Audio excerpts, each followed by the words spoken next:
आता दुसरा विषय असा आहे, जी उत्तरमध्ये नेते मंडळी, आता कोण आहे तुम्ही लक्षात घ्या.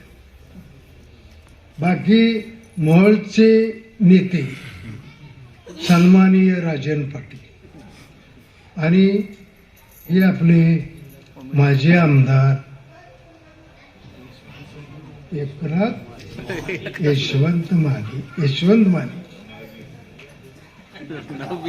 आता ही कुत्री उगाचच फिरते ती मध्ये एक बांढर कुत्रा आहे ते मोहोळ तालुक्यातलं, त्याला पैशावर ठोले, त्याला काय बाकी घर नाही, दार नाही, भानगड नाही. ही वस्तुस्थिती आहे. आपण खोटा आरोप कुणावरही करत नाही आणि केला नाही. जे सत्य आहे ती लोकांसमोर मांडायचं. आणि त्याच्या लक्षात आलं नाही की ज्यावेळी राष्ट्रवादी काँग्रेस पक्ष पवार साहेबांचा फुटला त्यावेळी 2 भाग झाले, एक अजितदादाचा, एक साहेब.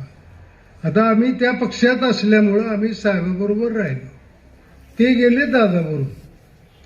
मग आता दोष कुणाचा, माझा दोष काय त्याच्यामध्ये? त्याच्यामुळं त्याचा माझ्यावर दावा.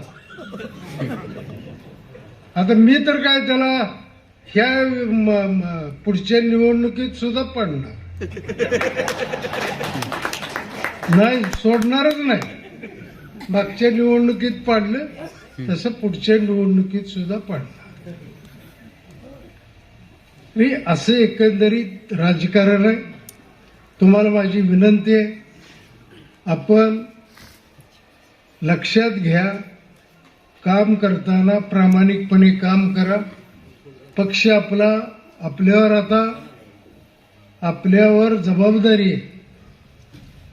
आता जी जिल्हा परिषद निवडणूक आहे, 9 लोकांची जबाबदारी तुमच्यावर आहे. ती जबाबदारी निष्ठेनं आणि अतिशय चांगल्या पद्धतीनं काम करून ह्या लोकांना निवडून आणायचं आहे. कोणाची युती झाली, कोण एकत्र आले, कोणी काय केलं नाही बघायचं. त्याची काय आपल्याला आवश्यकता नाही.